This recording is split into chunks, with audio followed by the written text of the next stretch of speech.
we accept relationships that reflect our own self-esteem, right? So if you hang out with people that mistreat you, there's a part of you that thinks that's okay.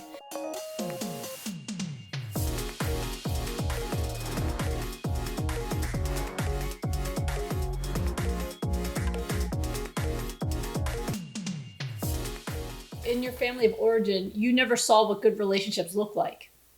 So you don't have any basis to know that, right? We only know what we've been taught growing up, which is why I spend a lot of time doing therapy with people about relationships, or even doing like couples therapy stuff, is because neither person ever had any experience with that. So why would you know how to have a good relationship if you've never seen one? The only thing you know how to do is what your parents did.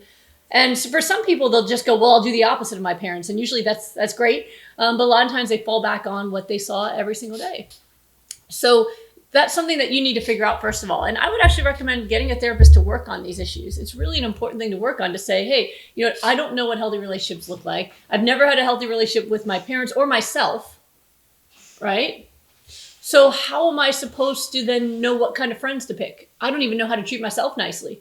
I still don't even, I don't even embrace self-care, all that stuff. So I would work on that. It's so worthwhile. It's so worthwhile to do that kind of work and learn how to take care of yourself in a new way.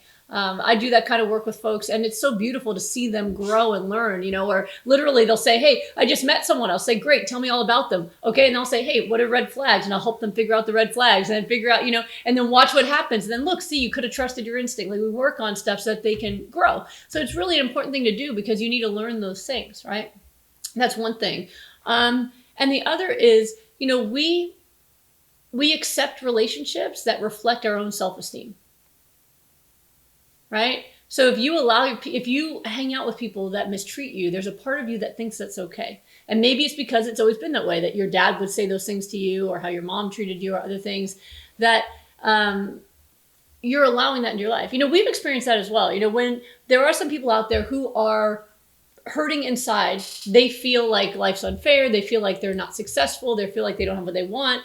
And whenever you bring up something good, that they get negative, and we've chosen not to hang out with people like that. We've experienced that, especially, because we'll do things like meetups and things. And there's some people who are really positive at first. And then after hanging out with them a couple times, they're really negative all the time.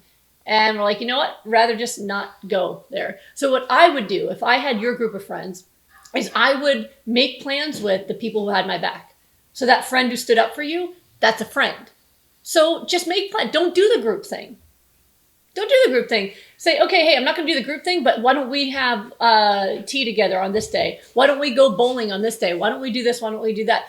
Spend your time with people who put the energy back into you, and decide that you matter more than the people like that. And if it were me, if I really did like most of the people in the group, it was just one or two, I would actually take the stand and say, hey, you know what? If this doesn't work out, I'm just not going to hang out with the group anyway. So I would actually say, hey, when the person says it to me, I'd be like, you know what? That really is rude and it hurts my feelings. I would appreciate it if you didn't do that anymore. Like, actually say it outright, and not like, haha, whatever, like joke back, but say it, put her on the spot. Or even if you don't want to say it rude, say, you know what, I usually laugh it off, but I just want you to know that really hurts my feelings. I would appreciate it if you didn't do that anymore. Because people can kind of all laugh around if it seems like, oh, well, that was kind of rude, but she's laughing, so I guess we'll all do the uncomfortable laughter together, right? It doesn't mean that the other people condone it, but maybe they're uncomfortable. Maybe they're not good at setting boundaries or confronting. Or you can pull one of those people aside. And do it one-on-one. But if it were me, I would do it in the group. I would react in the Absolutely. moment. Yeah. In the moment. Say, wow, what are you trying to hurt me right now? Like, I thought we were all just getting along, and next thing you know, or I have a pretty quick sense of humor. So what I've done before is I literally said once, is that blood? Did you just shoot me? I was innocent. Why did you shoot me? What did I do? And because it's an attack out of nowhere, right? But that's just my personality. But however you would do it, but I would actually put them on the spot, let them defend themselves or apologize. And if it doesn't work out, you don't need to hang out with the whole group. Just hang out with the people you feel good around.